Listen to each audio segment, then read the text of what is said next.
Hi hello నమస్తే welcome to freedom of business Telugu YouTube channel. నేను మీ Rajiv Pasupuleti. So guys, మన subscribers చాలా మంది కూడాను రెస్టారెంట్ బిజినెస్ గురించి, ఫుడ్ బిజినెస్ గురించి కూడా చాలా విషయాలు చెప్పమని చెప్పి అడుగుతూ ఉంటారు. సో కాబట్టి అందులో భాగంగా ఈరోజు మేము ఫుడ్ బిజినెస్ సంబంధించి ఎవరైతే మన హైదరాబాద్లో ఫేమస్ ఎవరి దగ్గరికి వచ్చానో మీరే చూడండి.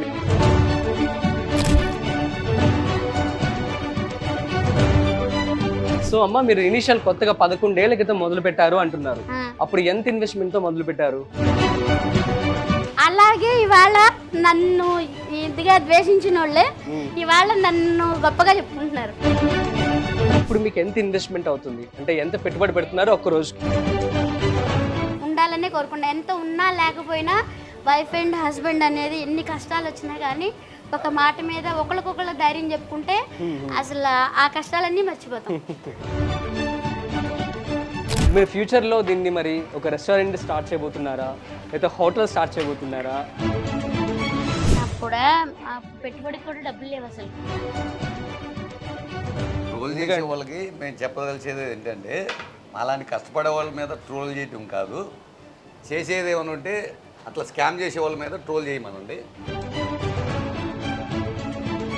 సో ఫ్రెండ్స్, మనం లోపలికైతే వచ్చేసాము. సో ఇప్పుడు కుమారి ఆంటీకి సంబంధించి తను ఎలా వండుతున్నారు, ఆ తర్వాత తనకి ఎంత ఇన్వెస్ట్మెంట్ అయ్యింది, సో ఏంటి ప్రాసెస్ అంతా కూడా ఎలా ఉంది, సో ఇంత టేస్టీగా ఉండడానికి గల కారణం ఏంటి కూడా అన్ని అడిగి తెలుసుకునే ప్రయత్నం చేద్దాం.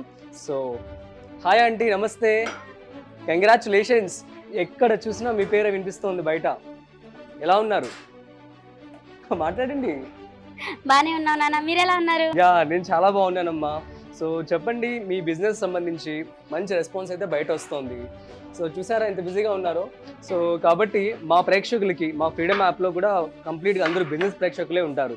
వాళ్ళందరికీ కూడా కొంచెం ఇన్ఫర్మేషన్ మీరు ఇస్తే బాగుంటుందని చెప్పి ఉద్దేశంతో రావడం జరిగింది. Thank you so much. So చెప్పండి, అసలు మీ రోజు ఎలా మొదలవుతుంది? రోజు మార్నింగ్ 5కి లెగిస్తాం నాన్న. మార్నింగ్ 5 దగ్గర నుంచి అయ్యేటప్పటికి ఇప్పుడు 11 అవుతుంది కదా, ఈ టైం అవుతుంది అన్ని నాన్ వెజ్లు అయ్యేటప్పటికి అన్ని. ఓకే, 5 నుంచి 11 వరకు మీరే వండుతారు మొత్తం? సూపర్. సో చూసారా, ఒకదాని తర్వాత ఒకటి, ఒకదాని తర్వాత ఒకటి. సో ఎన్ని రోజులుగా చేస్తున్నారు మీరు? ఇదమ్మా ఇప్పుడు 12 సంవత్సరాలమ్మా. 12 సంవత్సరాలు అవుతుందండి. 2011. ఓకే, 2011 నవంబర్ 29 స్టార్ట్ చేసాము. Okay okay. సో యాక్చువల్లీ అసలు ఎలా వచ్చింది థాట్ మీకు వంట చేయాలి, ఇలా దీన్ని మనం బిజినెస్ కూడా చేయాలని చెప్పి? ఇలా అంటే ఫస్ట్ నేను మిషన్ కుట్టేదాన్ని. ఓహో, అంటే ఇంట్లో వంటలు చేయడానికి వెళ్ళేదాన్ని. Okay okay. సింగర్ హేమచంద్ర ఉన్నారు కదా, అవును, వాళ్ళ ఇంట్లో వంట చేయడానికి వెళ్ళేదాన్ని. ఓ అవునా, ఓ నైస్ నైస్. వంట చేయడానికి వెళ్ళేదాన్ని.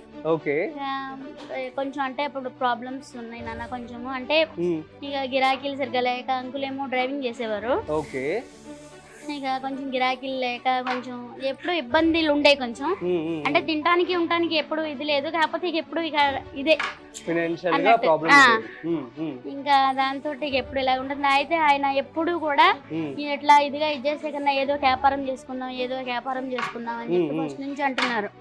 ఫస్ట్ అయితే టైలరింగ్ చేస్తాను కాబట్టి షాప్ లాగా ఏదైనా పెట్టుకుందాం అన్నారు. అప్పుడు అంటే అప్పుడు మళ్ళీ మిషన్ కుడుతూ మళ్ళీ 10 మంది పిల్లలకి మిషన్ కూడా నేర్పేదాన్ని. ఓహో, టీచర్ కూడా అప్పుడే.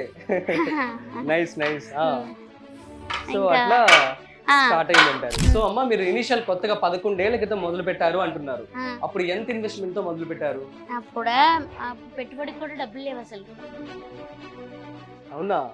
పెట్టుబడికి కూడా డబ్బులు లేవు. అప్పుడు పెట్టుబడికి కూడా హేమచంద్ర వాళ్ళ అమ్మగారే ఇచ్చారు. అవునా? ఓ అమేజింగ్. సో ఇచ్చారు అప్పుడా 30,000, 11 ఏళ్ల క్రితం 30,000 పెట్టి మీరు మొదలు పెట్టారు. గిన్నెలు అవన్నీ చిన్న చిన్న గిన్నెలు అవన్నీ కొనుక్కొని ఇంకా ఇక డబ్బాల సెట్టు, సరుకులు అన్నిటికీ ఇక తర్వాత ఇక పర్వాలేదు. ఫస్ట్ మంత్ ఫస్ట్ టైం లో మీరు 30,000 పెట్టి ఇన్వెస్ట్మెంట్ చేశారు. సో అప్పుడు రాబడి ఎలా వచ్చింది? లైక్ రాబడి అంటే ఫస్ట్ రోజు అంటే 1100 వచ్చినాయి. ఫస్ట్ రోజు 5 కేజీలు చేసాం. అప్పుడు సింగిల్ 20 రూపాయలు, ఫుల్ ఏమో 40 రూపాయలు రోజులు. అప్పుడు బియ్యం కట్ట ఏమో 500 అలా ఉండేది 12 ఏళ్ల క్రితం. అప్పుడు అన్ని తక్కువ ఉండేవి. ఇంకా అప్పుడు ఆ రేటు. తర్వాత కొంచెం మళ్ళీ పెరిగినాక మళ్ళీ 700, 800 రైస్ బస్తాలు అయినాక హ్మ్. సింగిల్ 30 రూపాయలు, హ్మ్. ఫుల్ 50 రూపాయలు, అలా 10 పెంచుకుంటూ వచ్చాం. ఓ. 80 రూపీస్ దాకా అలా వచ్చాము. హ్మ్. ఇప్పుడు మరీ టూ మచ్ అయిపోయినాయి కదా రేట్లు బాగా. అవును. ఇక రేట్లు పెరిగిన కాడి నుంచి కొంచెం మనకి కొంచెం ఎంత కష్టం చేసి రూపాయి కూడా మిగలకుండా ఎంత అని ఇది చేస్తాం. ఇప్పుడు ఇంకా మేము బయట వాళ్ళకి ఎవరికి ఇచ్చేది లేదు, అందరం మేమే సొంతంగా చేసుకుంటాం. దాన్ని ఎలా ఎక్స్పాండ్ చేసుకుంటూ వచ్చారు? అంటే ఇప్పుడు ఫస్ట్ మీరు చిన్నగా స్టార్ట్ చేసి ఉండొచ్చు కదా, దాన్ని ఎలా సేవ్ చేసుకున్నారు ఏంటి ఎలా అసలు? అంటే ఇప్పుడు ఫస్ట్ నుంచి కూడా స్టార్టింగ్ ఏంటంటే మా ఇద్దరిది ఒకటే మాట, వైఫ్ అండ్ హస్బెండ్ ఇద్దరిది ఒకటే మాట అయితే అసలు అది ఏ పనైనా సరే విజయమే, అపజయం అనేది ఉండదు. కాకపోతే అంకుల్ సపోర్ట్ ఉండబట్టి ఒక 1 year అయితే మాత్రము మేమే చేసుకున్నాం. అన్ని గిన్నెలు కాడి నుంచి బట్టలు కటింగ్ అన్ని మేమే చేసుకున్నాం. మేమే చేసుకుంటే ఇక అట్లాగూ కొంచెం కొంచెం కొంచెం కొంచెం సేవ్ చేసుకుంటా ముందర హేమచంద్ర వాళ్ళ అమ్మగారికి కట్టేసాం ఫస్ట్. అంటే వద్దన్నారు, వద్దన్నా కానీ మనకి హెల్ప్ చేశారు, మనకి అది చాలు కదా, అది అట్టుపెట్టుకోమన్నారు. కానీ ఆయనకి అస్సలు ఇష్టం ఉండదు ఎవరిది కూడా తిని తీసుకోవడం అంటే అస్సలు ఇష్టం ఉండదు. హెల్ప్ చేశారు. అవును, ఆయనలో నాకు నచ్చింది అదే బాగా. ఇంకా కొద్దిగా రోజుకి ఎంత వస్తే ఏ రోజు ఆ రోజు చికెన్ కానీ కూరగాయలకి సరుకులకి అన్ని ఏ పూట ఆ పూట ఇచ్చేసి ఉన్నాయి మాత్రమే మాకు. అట్లా అవన్నీ ఇప్పటికీ ఉంది మాకు. డిబ్బీలో సేవ్ చేసుకుంటాం ఎప్పుడు కూడా. 11 ఏళ్ళ నుంచి ఒకటే డిబ్బీలో సేవ్ చేసుకుంటాం. అవి మనకి మిగిలిన మాత్రం అట్లా ఇది చేసుకుంటాం. మళ్ళీ నెలంతా అయిపోయినాక ఇవి రోజు ఇంత అని అవన్నీ నెలంతా అయిపోయినాక దాన్ని ఓపెన్ చేసుకుని ఇవి మనకి మిగిలినవి. సో అట్లా మీరు ఇంప్రూవ్ చేసుకుంటూ వచ్చారన్నమాట. కొంచెం కొంచెం మనీ సేవ్ చేసుకుంటూ అట్లాగూ ఇక అంటే అంకుల్ కూడా ఓకే ఖర్చు పెట్టడం అది ఏంటి ఇష్టం ఉండదు. ఇక ఏ అలవాట్లు లేవు, ఒక స్మోకింగ్ ఒకటే చేస్తారు. ఓకే, ఇప్పుడు మన ఛానల్ ఏంటంటే బిజినెస్ ఛానల్. సో ఇందులో అందరూ కూడా బిజినెస్ చేయాలనుకుంటారు. అందరూ కూడా చిన్న గల్లీ వాళ్ళు కావచ్చు, చిన్న స్టేజ్ వాళ్ళందరూ కూడా పెట్టాలనుకుంటారు. ఇనిషియల్ గా వాళ్ళకి ఎంత ఇన్వెస్ట్మెంట్ అయితే ఉపయోగపడుతుంది? ఫర్ ఎగ్జాంపుల్ మీరంటే నెమ్మదిగా 30,000 పెట్టి ఇంప్రూవ్ చేసుకుంటే ఇలా పెద్దగా చేసుకున్నారు. ఇప్పుడు ఫర్ ఎగ్జాంపుల్ ఇప్పుడు ఉన్నటువంటి మార్కెట్ ని బట్టి ఎంత ఖర్చు అవుతుంది? ఫర్ ఎగ్జాంపుల్ వాళ్ళ ఖర్చుని బట్టి అయితే గనక చాలా అవుతుంది. వాళ్ళ ఖర్చుని బట్టి అయితే ఇదివరకు ఇది వేరు, ఇప్పుడుది వేరు. ఫర్ ఎగ్జాంపుల్ చిన్న మోతాదులో పెట్టుకోవాలనుకుంటున్నారు, వాళ్ళకి ఎంత ఖర్చు అవ్వచ్చు? అంటే ఇవాళ రేట్ని బట్టి అయితే 1 lakh కావాలి. 1,00,000 రూపాయల వరకు ఖచ్చితంగా అవుతుందండి అంటారు. సో తర్వాత మీరు మంచి క్వాలిటీ ఫుడ్ ని మీరు రెడీ చేసుకోవాల్సి ఉంటుంది. ఓకే, ఐటమ్స్ అన్ని ఎక్కడ తెచ్చుకుంటూ ఉంటారు మీరు? ఐటమ్స్ అంటే సరుకులేమో కొండాపూర్ తిరుమల టెండర్స్. మేము హోటల్ స్టార్ట్ చేసిన దగ్గర నుంచి అక్కడే. ఓకే, 11 ఏళ్ల నుంచి. సో అన్ని వచ్చేస్తాయి అందులో? అన్ని వచ్చేస్తాయి, సరుకులు మాత్రం. సరుకులు అన్ని వచ్చేస్తాయి. నాన్ వెజ్ వచ్చేసి ఇది మన బిస్మిల్లా చికెన్ సెంటర్. ఓకే, నాలుగు నుంచి ఆయనే, నుంచి ఆయనే. చికెన్, మటన్, లివర్ అన్ని ఆయనే. ఇప్పుడు ఇక్కడ అక్కడ కొండాపూర్లో ఉండేవాళ్ళం ఇది వరకు. అక్కడ నుంచి ఇక్కడికి వచ్చినాక రామ్ అని వాళ్ళు ఇదే అలాలే. సూపర్ అండి. సో అర్థమవుతుంది కదా, మినిమం 1,00,000 రూపాయలు ఇన్వెస్ట్మెంట్ అయితే అవుతుందని చెప్తున్నారు. సో ప్రస్తుతం మనం చూసినట్లయితే ఇప్పుడు కొంచెం పెద్ద సెటప్ ఉంది కాబట్టి ఇప్పుడు వచ్చేసి మీకు ఇన్వెస్ట్మెంట్ ఈ సెటప్ లో కనుక స్టార్ట్ చేయాలంటే ఎంత ఇన్వెస్ట్మెంట్ అవుతుంది? ఇవాళ అంటే ఇగో మొన్న 2 గిన్నెలు కొనుక్కొస్తేనే ఒక్కొక్క గిన్నె 4,500 అయింది. అవునా? ఒక్కటి 4,500. ఆ గిన్నె కలిపి 9,000 అయింది. ఇందులో ఎన్ని కేజీల వరకు వండుకోవచ్చు అండి? ఎన్ని కేజీలు ఇది అంటే కొంచెం ఖాళీగా ఉడకాలి. ఒక్కొక్క దానికి వచ్చేసి 30 కేజీలు. 30 కేజీల వరకు ఉడుకుతుంది. అమేజింగ్. ధర ఎంత ఉండొచ్చు మొత్తం మీ దగ్గర? వచ్చేసి ఓన్లీ సరుకులకు వచ్చేసి 1 డేకి 18,000 అయితే. ఒక్కరోజు సరుకులకు మాత్రమే 18,000. సో 18,000 మీరు ఇన్వెస్ట్మెంట్ చేసి వండుతారు మొత్తం అంతా కలిపి. సో అమ్మ, మీరు ఇప్పుడు ప్రెసెంట్ ఉన్నటువంటి మార్కెట్ బట్టి ఇప్పుడు మీరు కొంచెం ఎక్స్పాండ్ చేసుకున్నారు, పెద్దగా చేసుకున్నారు. ఇప్పుడు మీకు ఎంత ఇన్వెస్ట్మెంట్ అవుతుంది? అంటే ఎంత పెట్టుబడి పెడుతున్నారు? రోజుకి 50,000 పెట్టుబడి పెట్టాలి. ఒక్క రోజుకి 50,000 పెట్టుబడి. సో చికెన్ కావచ్చు, మటన్ కావచ్చు, లివర్ కావచ్చు, ఇంకా వేరే ఐటమ్స్ కూడా ఉన్నాయా? Chicken curry, chicken fry, liver fry, బోటీ curry, mutton curry, mutton liver, mutton head, prawns curry, fish curry, fish fry, అన్ని ఐటమ్స్ ఉన్నాయి ఈ రోజు కూడా. ఈ యొక్క స్లాంగ్ బాగా అందరికి ఫేమస్ అయిపోయింది. ఓపిక మెచ్చుకోవాలి. మార్నింగ్ 5 లేస్తారంట, ఇప్పటి వరకు వండుతూనే ఉంటారంట. సో స్వీట్ అండి. అండ్ నెక్స్ట్ వచ్చేసి ఒక రోజుకి ఎంత మంది జనాలు వస్తూ ఉంటారు మీ దగ్గర? ఎంతమంది అంటే 700 మెంబర్స్ వస్తారు. 700 మంది వచ్చుకుంటారా? 700 మంది. ఒక రెస్టారెంట్ కూడా అంతమంది రారేమో. అమేజింగ్. పార్సల్స్ కూడా అవుతుంటాయా? 200 పార్సల్ వెళ్తాయి. సో అంకుల్ కూడా బిజీగా ఉన్నారు. సో సూపర్ అండి, మీ యొక్క బిజినెస్ ని మంచిగా మీరు జనాలకి ఒక పాజిటివ్ వేతో తీసుకురావడం జరిగింది. And all the best ma'am. మీ గురించి చెప్తూనే ఉన్నారు ఇందాక నుంచి. బాగా హెల్ప్ చేస్తారంట. సూపర్ అండి. కానీ ఏ ఇంట్లో అయినా సరే ఎవరికైనా సరే ప్రాబ్లమ్స్ లేకుండా మనం మనీ మైండ్ గా కొంచెం పైకి రావాలి అంటే వైఫ్ అండ్ హస్బెండ్ ఇద్దరిది పార్ట్నర్ మంచిగా ఉంటేనే ఆ లైఫ్ బాగుంటది. అది ఇద్దరి మాట ఒకటైతేనే ముందుకెళ్తది. ఇప్పుడు అలా చేసుకుంటేనే ఏ వ్యాపారంలో అయినా సరే సక్సెస్ కాగలుగుతాం. అలా కాకుండా ఒకళ్ళ ఇది ఉండి ఒకళ్ళు ఎడ్మంటే ఎడ్మంటే అది ఎక్కడంటే అక్కడే ఉంటది. అది సపోర్టింగ్ అనేది బాగుండాలి. ఓకే, సో చూసారా ఎంత బిజీగా ఉన్నారో పాపం. మనం మాట్లాడుతూ మనం వాళ్ళ పనిలో వచ్చి వాళ్ళని డిస్టర్బ్ చేస్తున్నాం. ఇదంతా ఎందుకు చేస్తున్నాము అంటే మీకు బిజినెస్ పెట్టుకుంటున్నారు కాబట్టి, సో మీకు ఉపయోగపడుతుంది, సో వాళ్ళు ఎంత కష్టపడుతున్నారో అని చెప్పి చూపించడం కోసం మాత్రమే పాపం వాళ్ళని డిస్టర్బ్ చేస్తూ మీకు మేము ఎక్స్ప్లెయిన్ చేస్తున్నాము. సో సార్ చెప్పండి, అసలు ఎలా స్టార్ట్ అయింది, ఎలా ఉండదు? ఫస్ట్లో ఆంటీ వర్క్ చేసేదన్నా, నేనేమో ఆటో తోలేవాడు. అట్లా ఆటో తోలుతా మాకు షాప్ అక్కడ ఎన్ఆర్బిట్ మాల్ దగ్గరే ఆటో తోలేవాడు. Okay, point. అయితే రంగం గారు అని మానికొండ ఆమె, అక్కడ చాయ్ బడ్డీ ఉంది. ఓకే, ఆమె పరిచయం చేసింది అసలు మాకు. ఆమెని తిప్పుతూ ఉండేవాడు. ఇట్లా వాటర్లు ఖాళీగా ఉంది పెట్టుకోండి, మీ ఆవిడ బాగా వంటలు చేస్తారు కదా అని చెప్తే మా మిసెస్ని అడిగితే ఫస్ట్ వద్దంది. నేను ప్రిపేర్ చేసి కాదలే పెట్టుకుని చూద్దాం, వ్యాపారమే కదా అని అప్పుడు పెట్టుకుని అట్లా ఇద్దరం ఒక మాట మీద చేసుకుంటున్నాం ఇప్పుడు దాకా. సూపర్. ఇట్లాగే మాలాగే అందరూ కూడా ఇట్లాగే బిజినెస్ చేసుకోవాలని కోరుకుంటున్నాం. థ్యాంక్ యూ సో మచ్ అండి. ఇప్పుడు సెలబ్రిటీస్ కూడా వచ్చేసి మీ దగ్గర ప్రమోషన్ చేస్తున్నారు. రీసెంట్గా సందీప్ కిషన్ అండ్ హీరోయిన్ కూడా రావడం జరిగింది. సో ఎలా ఫీల్ అయ్యారు? చాలా హ్యాపీగా ఫీల్ అయ్యాను. అనుకున్నారా అసలు? సరే, నెలకు వచ్చి ఎంత లాభం మిగులుతుంది? ఎగ్జాక్ట్ లాభం వచ్చేసమ్మా 1,50,000 మిగులుతాయి. లాభం 1,50,000. ఒక నెలకు వచ్చేసి టర్న్ ఓవర్ మొత్తం కలిపి ఎంత అనుకోవచ్చు? ఒక రోజుకి 60,000 వరకు అంటే అట్లా ఇప్పుడు మనము కౌంట్ చేసుకోలేదు. ఒక రోజుకి ఎగ్జాంపుల్ 60,000 పక్క 60,000 3 6లు 18 లక్షలు.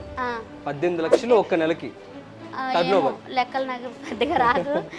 రోజుకైతే 60,000 బిల్లు మామూలుగా వస్తాయి అమౌంట్ మనం పెట్టుబడి పెట్టింది. ఇప్పుడు మరి చాలా మంది కూడా మీరు రేట్లు పెంచేశారని చెప్పి మీ మీద ట్రోలింగ్స్ చేస్తున్నారు. సో దాని మీద ఏమంటారు మీరు? ట్రోలింగ్స్ దానికమ్మా, కాకపోతే కొంచెం బాధ అనిపిస్తుంది ఒక్కోసారి. బాధ అనిపించినా కానీ వాళ్ళకి నిజం తెలియదు కదా. సో చెప్పండి, నిజం తెలియదు కదా. నిజం తెలుసుకున్నప్పుడు అయ్యో మనం ఆంటీని ఇలా అన్నామే అని వాళ్ళే తెలుసుకుంటారు. ఎందుకంటే ఇవాళ నేను ఒక్కదాన్నే పెంచలేదు, ఇప్పుడు అందరూ పెంచితేనే నేను పెంచా. ఫస్ట్ నేను ఒక్కదాన్ని అయితే పెంచలేదు, అది వాళ్ళకి తెలియదు కదా. తెలిసి చేస్తే తప్పు, తెలియక చేస్తే తప్పు కాదు కదా. వాళ్ళు తెలుసుకున్న నాటికి అయ్యో ఆంటీని ఇలా అన్నామే అని ఇలా చేసామే అని వాళ్ళే ఫీల్ అవుతారు అని అయితే నా మనసులో ఉంది. ఇక ఎందుకంటే వాళ్ళకి తెలియదు కదా. ఇప్పుడు 120 రూపీస్ ఎక్కడైనా కానీ 120 నడుస్తుంది. అందరూ పెంచినాకనే మేము పెంచాం. ఫస్ట్ అయితే నేను పెంచలే. Veg 80 rupees. ఇంకా వాళ్ళ వచ్చిన కస్టమర్స్ ఆంటీ ఎక్కడైనా 120 ఉంది, వెజ్ ఏమో 80 ఉంది, మీరేంటి 100 70 పెడుతున్నారు, మీ ఫుడ్ కి ఇంకా వాళ్ళ దాని మీద ఇంకా మీరు 10 రూపాయలు పెట్టినా గానీ ఇంకా ఎక్కువ వెళ్తుంది అని చెప్పి కస్టమర్స్ అంటే కూడా నేను ఏమన్నానంటే, నాన్న అట్లా తప్పు కదా, ఇప్పుడు ఇదిగా ఉంటున్నారు కదా అని అలా చేయడం కరెక్ట్ కాదు, ఉన్నంత వరకు చాలు నాన్న, నాకు ఈ ముద్ద కోసం మేము ఎన్ని బాధలు పడ్డామో అది మాకు తెలుసు. ఈ ముద్ద 10 మందికి నేను పెడుతున్నానంటే అది మాకెంతో సంతోషంగా ఉంటుంది మాకు. ఎందుకంటే ఈ ముద్ద కోసం మేము ఎన్నో తిప్పలు పడ్డాం. అది బాగా బాధపడిన రోజు మీ జీవితంలో అంటే ఏమని చెప్తారు? బాగా అంటేనా అది తలుచుకుంటే ఏడుపు వచ్చేస్తుంది నాకు.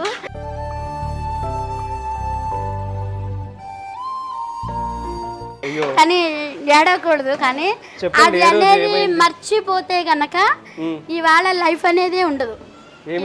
అనేది మర్చిపోతే మా ప్రేక్షకులకి మీ యొక్క సక్సెస్ స్టోరీలో భాగంగా ఇప్పుడు మీరు ఒక ధీర వనిత అని చెప్పుకోవచ్చు, ఒక మంచి ఇన్స్పిరేషన్ అందరికీ కూడా.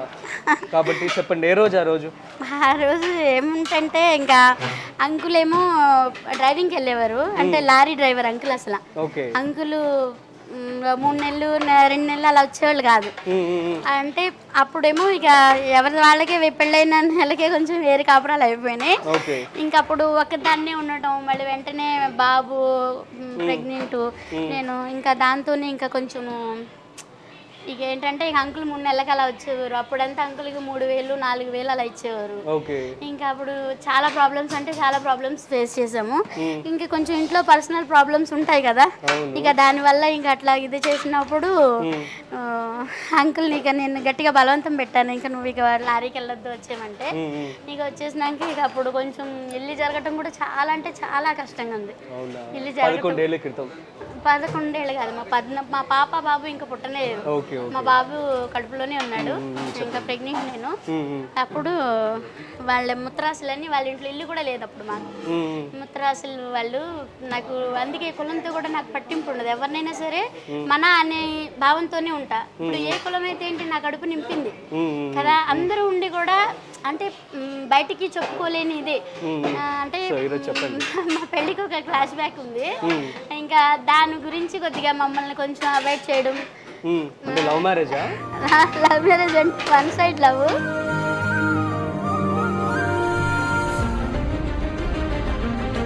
అంకుల్ అంటే మా మేనత్తకి బావ కొడుకు. ఇంకా దానివల్ల కొంచెం ఇంట్లో అత్తయ్య అంటే అందరిని ఒప్పించే చేసుకున్నారు. కానీ కొంచెం అత్తయ్య గారు కొంచెం దూరం పెట్టడం వల్ల కొంచెం అప్పుడు ప్రాబ్లమ్స్ బాగా ఫేస్ చేసి ఇక ఇట్లా ఇదిగా ఉంటే ఇక దాంతో ఇక అంకుల్ ఏమో బయటికి తీసుకొచ్చేసి ఇక ఎదురుగా పెట్టినాక ఇక అట్లా అన్ని రోజులు ఉండేది చేసేటప్పటికి కొత్త మాకేం తెలీదు. అప్పుడు నాకు 17 సంవత్సరాలే నాకు. ఇంకా దాంతో ఏం చేయాలో అర్థం కాల, ఎవరికి చెప్పుకోవాలో ఏం చెప్పాలో కూడా తెలీదు. కానీ అమ్మేమో అప్పుడు చెప్పింది, ఇంట్లో ఏదైనా కానీ బయటికి చెప్పకూడదు, ఏదున్నా కానీ ఇది చేయాలి, ఒకరికి చెప్తే మళ్ళీ అది చులకనైపోతావు అది ఇది అని చెప్పి నన్ను కాపురానికి పంపించేటప్పుడు అలా చెప్పి పంపించింది. ఇంకా అలా వచ్చినాక ఇక అట్లా ఉన్నాక ఇక జరగటం కూడా కష్టమైంది. కాకపోతే ఆ డిబ్బి అనేది నాకు ఫస్ట్ నుంచి అలవాటు, చిన్నప్పటి నుంచి అలవాటు. అలా ఇది చేసుకున్నాక అమ్మంతా పగలు కట్టుకుని ఉప్మా రవ్వ తెచ్చుకొని ఉప్మా చేసుకొని తిని మా బాబుకి నవటకు పాలు పోయించుకొని ఆడికి కడుపు నింపుకున్నాను.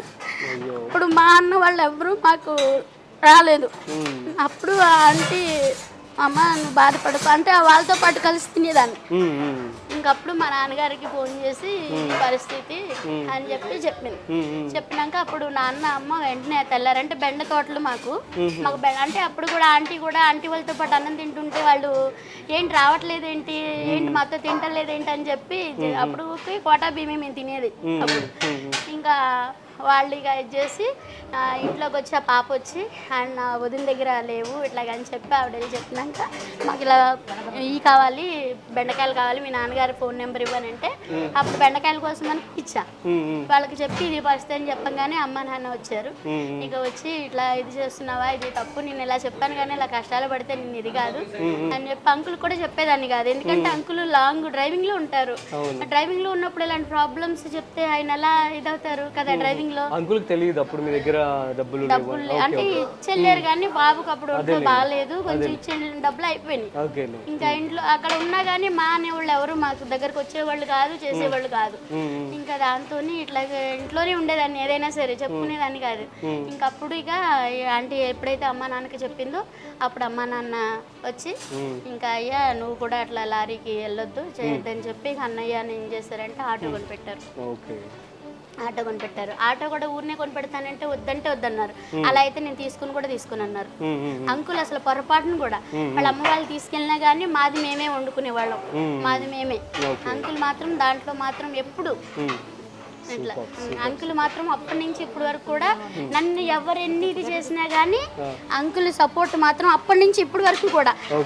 కానీ అంకుల్ అప్పుడు అనేవాళ్ళు ఎవరైతే నిన్ను ఇది చేశారో వాళ్ళు నీ దగ్గరికే వస్తారు, నువ్వేది చదువుతావు, నువ్వు ఎప్పుడు బాధపడొద్దు, నీకు నేనున్నాను అని ఫస్ట్ నుంచి కూడా నాకు ఎలా అయితే ధైర్యం చెప్పారో అలాగే ఇవాళ నన్ను ఇదిగా ద్వేషించిన వాళ్ళే ఇవాళ నన్ను గొప్పగా చెప్పుకుంటున్నారు. మా అత్తయ్య గారు ఇవాళ చూసి ఇవాళ నా కొడుకు ఇవాళ ఇలా ఉన్నాడంటే దానికి నువ్వే కారణం, ఇవాళ నా కొడుకు ఇంత సపోర్ట్ ఉన్నావని నన్ను బాగా మెచ్చుకుంటారు. ఇవాళ ఒకప్పుడు ఇది అది అంకుల్ చెప్పింది నాకు ఆ ధైర్యం అయితే అప్పుడు. అవును. సంతోషమైన డే అంటే ఏమని చెప్తారు మీ లైఫ్ లో most happiest day? Happiest day అంటే ఒకటని ఏం కాదు, అన్నీ అన్నీ కూడా మా బాబు పుట్టడం మా పాప పుట్టడం. ఓకే. వాళ్ళిద్దరు పుట్టినాక ఇంకా మా లైఫే మారిపోయింది. అవునా? ఎందుకంటే వాళ్ళు పుట్టక ముందల ఒక ఇది, వాళ్ళు పుట్టిన కాడి నుంచి మరి వాళ్ళ అదృష్టము ఏమో మరి నాకైతే తెలీదు. వాళ్ళు పుట్టిన కాడి నుంచి కూడా మాకు అంటే 1 by 1 కొంచెం పైకి ఎదుగుతూనే ఉన్నాం, కానీ డ్రాప్ అనేది లేదు. అంటే ఉన్న దాంట్లో వరకు రూపాయి తెచ్చుకున్నదే కానీ ఏదైనా కానీ మన పిల్లలకి ఇదిగో రేపొద్దున పెద్దగా అయితే ఇది చేయలేము, మనకున్నా లేకపోయినా మనకెలాగో చదువు లేదు, మన పిల్లలన్నా బాగా చదివించుకుందాం అని ఇంకా కొంచెం రూపాయి మా ఖర్చులే తగ్గించుకొని వాళ్ళ కోసం. కానీ ఆ లైఫ్ అందరికీ ఉండాలనే కోరుకుంటా. ఎంత ఉన్నా లేకపోయినా వైఫ్ అండ్ హస్బెండ్ అనేది ఎన్ని కష్టాలు వచ్చినా కానీ ఒక మాట మీద ఒకరికొకరు ధైర్యం చెప్పుకుంటే అసలు ఆ కష్టాలన్నీ మర్చిపోతాం. నైస్. మీరు ఫ్యూచర్లో దీన్ని మరి ఒక రెస్టారెంట్ స్టార్ట్ చేయబోతున్నారా, లేదా హోటల్ స్టార్ట్ చేయబోతున్నారా? ఏంటి మీ ప్లాన్స్ ఏంటి ఫ్యూచర్లో? నానా ఇప్పుడు మనకంటూ ఇప్పుడు అందరూ దానికి కూడా ట్రోల్ చేస్తున్నారు, ఎన్నో లక్షలు వచ్చేస్తున్నాయి మాకు ఎన్నో ఇదని. ఇవాళ దీని కోసం చేసిందే ఇంకా 20 లక్షల అప్పు ఉంది నాకు. ఈ అప్పుల్లో నుంచే ఇంకా బయటపడలేదు. పిల్లేమో పెద్దగా అవుతుంది, మళ్ళీ నాకంటూ ఆస్తులు కూడా ఏమీ లేవు మాకంటూ. ఇప్పుడు నా ఆధార్ కార్డు ఇస్తాను, ఇప్పుడు కనీసం ట్రోల్ చేసే వాళ్ళకి ఆయనదైనా నాదైనా మాకంటూ ఏమన్నా ఆస్తి ఉంటే ఆధార్ కార్డుకి తెలిసిపోతుంది కదా, చెక్ చేసుకోమనండి మాకంటూ ఆస్తి ఉంటాయి. ఎందుకంటే మేము న్యాయంగా మాకు గ్రేట్ అనుకుంటున్నాం. మేము ఈ 1,50,000 వస్తేనే మాకు ఇది మేము అందరికన్నా గ్రేట్ అని మా అందరికి మేము ఫీల్ అవుతున్నాం. ఎందుకంటే మనకన్నా ఇంకా తక్కువ ఉన్న వాళ్ళు ఉన్నారు, వాళ్ళ మీద మనం బెటర్ కదా, కానీ వాళ్ళకి ఇంకా ఏదైనా సాయం చేయాలని కోరుకుంటాం. కానీ ఇంకా అలా ఎప్పుడు అంత ఇదిగా అంటే అంత ఆశ ఎప్పుడు పడలా. అంకుల్ ఏంటి నేనేంటి. ట్రోల్ చేసే వాళ్ళకి మేము చెప్పదలిచేది ఏంటంటే, అలాని కష్టపడే వాళ్ళ మీద ట్రోల్ చేయటం కాదు, చేసేది ఏమైనా ఉంటే అట్లా స్కామ్ చేసే వాళ్ళ మీద ట్రోల్ చేయమనండి, బాగుంటుంది. ఇంత కష్టపడి తెల్లారలేసి 5ంటికి లేచి ఇంత కష్టపడి రోడ్డు మీద వచ్చి బతికే వాళ్ళ మీద ట్రోల్ చేయడం కరెక్ట్ కాదని చెప్తున్నాను. నా మీద అటాక్ కూడా చేయించారు. అవునా? అటాక్ ఇన్ ద సెన్స్ కత్తులు తీసుకొచ్చి అటాక్ కూడా చేయించారు. నిజమా? ఎప్పుడు? ఫస్ట్ లో యా అంటే అందరినీ మీరు అమ్మ నాన్న అంటూ ఉంటారు, అది అదొక స్పెషల్ కాదు. దానికి కూడా ఒక ఉంది, ఒక రీజన్ ఉంది దానికి కూడా. మేము హోటల్ పెట్టినప్పుడు కొత్తలో ప్రాబ్లమ్స్ ఫేస్ చేసినప్పుడు కొంతమంది ఏం మాయ చేస్తున్నావు, ఏం మంత్రం వేస్తున్నావు, గిరాకీ ఒకసారి వస్తే మళ్ళీ రానికుండా చేస్తున్నావు అన్న డైలాగులు నా మీద చాలా అంటే చాలా వచ్చినాయి. అంటే ఎవరినైనా సార్ అని పిలిచేదాన్ని, అప్పుడు సారు ఏమండి అలా అని పిలిచేదాన్ని. ఇంకా ఇదిగా ఎందుకు ఇంకా రకరకాలుగా ఇంకా బ్యాడ్ ఇది కూడా అలా చేసినప్పుడు చాలా అంటే చాలా ఇచ్చాను నేను. అసలు వెళ్ళనంటే వెళ్ళనన్నాను. ఇంకా అప్పుడు అమ్మాను మా ఆయనే ఇంకా అనేవాళ్ళు ఎన్నైనా అంటారని చెప్పి అమ్మ అప్పుడు 10 రోజులు నాకు హోటల్ దగ్గరకు వచ్చింది. వచ్చి మమ్మీ వచ్చి ఎవరినైనా సరే అన్న చిన్న పెద్ద వయసు వాళ్ళు అయితే బాబాయ్ గారండి, పెద్దనాన్న గారండి అని చెప్పి ఇలా పిలవమని అమ్మ చెప్పింది. అప్పుడు ఇంకా అప్పటి నుంచి ఇదే కంటిన్యూ. ఇంకా ఎలా పిలిచినా కానీ అలా కామెంట్స్ చేస్తే అది మన చేతుల్లో లేదు కదా. ఇంకో సార్ అంటే ఒక కామెంట్ చేస్తున్నారు, మా ఏమండి అంటే ఒక కామెంట్ చేస్తున్నారు. సరేండి ఇప్పుడు అన్న చిన్న బుజ్జి అంటే లేడీస్ నేమో నీకన్నా చిన్నవాళ్ళు అనుకో అమ్మ బుజ్జి, ఆడవాళ్ళని అంతే కదా అమ్మ చిన్న బుజ్జి అట్లా ఇదిగా అంటూ అమ్మ అలా అలవాటు చేసింది. అలా మాట్లాడు, నీకు అప్పుడు ఇది ఉండదు, అన్నీ నువ్వు పట్టించుకోవద్దు, లోకులు కాకులు ఎన్నైనా అంటారు, అవన్నీ పట్టించుకుంటే మనం లోకం మీద బతకలేము. ఇవాళ ఎదిగేటప్పుడు ఎవరైనా సరే ఇలాగే బురద జల్లాలని చూస్తారు. ఇప్పుడు అదే ఇది ఇప్పుడు ఫేస్ చేస్తున్నాం. మళ్ళీ ఇప్పుడు పబ్లిసిటీ పెరిగింది. ఇప్పుడు నేను కావాలని అయితే నేను పెంచుకోలేదు కదా. ఇప్పుడు కస్టమర్స్ వస్తుంటే ఆ కస్టమర్స్ ఇంకా ఆంటీ దగ్గర ఫుడ్ బాగుంటుంది, మా అమ్మలాగా పెట్టుద్ది, మా అక్కలాగా పెట్టుద్ది, ఇట్లా అన్ని అందరూ ఇలాగ ఇచ్చేసి ఆంటీ మీ కడుపు నిండా పెడుతున్నారు, టేస్ట్ బాగుంది, మీరు ఇంట్లో తిన్నట్టుంది అని వాళ్ళు నేను చెప్పమని అయితే చెప్పలేదు కదా. ఇప్పుడు దానికి నేను చేసేది ఏం లేదు కదా. దానికి కూడా అన్న చిన్న బుజ్జి అని అరే తురే అని పిలవాలా? సో ఈ యొక్క స్లాంగ్ కూడా బాగా హిట్ అయింది. సరే చూపించండి మీ పిల్లల్ని.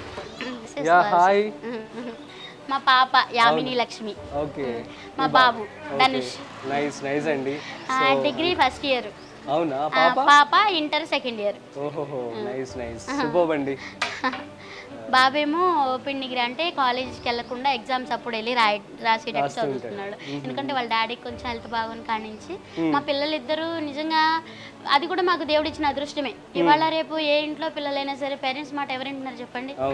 ఇప్పుడు 99% ఇప్పుడు ఏంటి ఇదిగా అని చెప్పి ఇదిగా అంటున్నారు. కానీ మా పిల్లలిద్దరూ కూడా మాకు చాలా అంటే చాలా హెల్ప్ చేస్తారు, చాలా హెల్ప్ చేస్తారు. సూపర్ అండి, all the ways, thank you so much. So guys ఇది, so thank you so much అండి, మీరు మంచి ఇన్ఫర్మేషన్ అయితే మా ప్రేక్షకులందరికీ కూడా ఇచ్చారు. సో చూసారు కదా ఎంత ఇన్స్పిరేషనలో. సో నీ సంకల్పం గట్టిదైతే ఈ విశ్వం నీ వశం అవుతుంది అన్న దానికి నిదర్శనం అని చెప్పొచ్చు ఆంటీ. సో తను ఇనిషియల్ డేస్లో చాలా నెగిటివిటీ అందుకున్నారంట, కొట్టారంట. సో ఇట్స్ డిఫికల్ట్ స్టోరీ, మీ అందరికి అర్థమైందని చెప్పి అనుకుంటున్నాను. ఇప్పటి నుంచి అయినా ట్రోలర్స్ ఎవరైతే ఉన్నారో సో మీరు ఆలోచించుకోండి.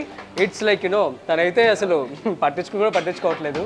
సో ఎందుకంటే తన కష్టాన్ని నమ్ముకుంది కాబట్టి ఎప్పటికీ కూడా తనకి అదే ప్రతిఫలం ఇస్తుందని చెప్పి నమ్మకంతో కూడా తనున్నారు. మనం చూస్తున్నాం కూడా అదే జరుగుతోంది. సో ఎవరైతే బిజినెస్ స్టార్ట్ చేయాలనుకుంటున్నారో వాళ్ళందరూ కూడాను ఆంటీ చెప్పినటువంటి ఏవైతే సూచనలు ఉన్నాయో అవన్నీ కూడా ఫాలో అవ్వండి. సో ఇనీషియల్గా తను 30,000 రూపాయలు పెట్టి పట్టుకున్నారంట. బట్ ఇప్పుడున్న సమాజం బట్టి, ఇప్పుడున్నటువంటి టెక్నాలజీ బట్టి ఈజీగా ₹1,00,000 వరకు ఈ యొక్క బిజినెస్కి ఖర్చు అయితే అవుతుందని చెప్పి అంటున్నారు. చిన్న స్కేల్లో కనుక మీరు రన్ చేసుకోవాలనుకుంటే. సో వచ్చిన డబ్బుల్ని ఎప్పుడైతే తను స్టార్టింగ్ నుంచి కూడా ఒక డిబ్బీలో వేసి దాచుకోవడం. సో ఇప్పుడు మీరు సేవింగ్స్ అకౌంట్లో కానీ చక్కగా డబ్బులు అయితే సేవ్ చేసుకొని కనుక మీరు స్టార్ట్ చేసుకుంటే కనుక బాగుంటుంది. సో ఆంటీకి అయితే మాత్రం ప్రస్తుతం ఇప్పుడు తన యొక్క ప్రతిరోజు తన యొక్క ఎక్విప్మెంట్ కానీ ఆ యొక్క ఫుడ్కి సంబంధించి సో ₹40,000 వరకు ఖర్చు అయితే అవుతుందని చెప్పి అంటున్నారు. సో దీనికి సంబంధించి టర్న్ ఓవర్ ₹60,000 వరకు వస్తుందంట, అంటే నెలకు ₹18 లక్షలు. ఇందులో అన్ని ఖర్చులు, సో ఫుడ్ కానీ current bill, what ever it is, travelling కావచ్చు, అన్నీ కూడా తీసేసిందా ఈజీగా నెలకు వాళ్ళకి ₹1,50,000 వరకు లాభం అయితే మిగులుతుందంట. సో ఇది ఇవాళ స్పెషల్ స్టోరీ. అండ్ ఇంకొక విషయం, ఆంటీ వాళ్ళ షాప్ దగ్గర కూడా వెళ్ళి అక్కడ కూడా ఎలా ఉందో ఒక 10 నిమిషాలు నేను మీకు చూపిస్తాను. సో చూద్దాం అది కూడా మనము. So that's it guys. So మరో స్పెషల్ బిజినెస్ ఐడియాతో మీ ముందుకు వస్తాను. చూస్తూనే ఉండండి freedom app business Telugu YouTube channel. అట్లాగే ఫ్రీడమ్ యాప్ని డౌన్లోడ్ చేసుకోండి. This is Rajiv signing of.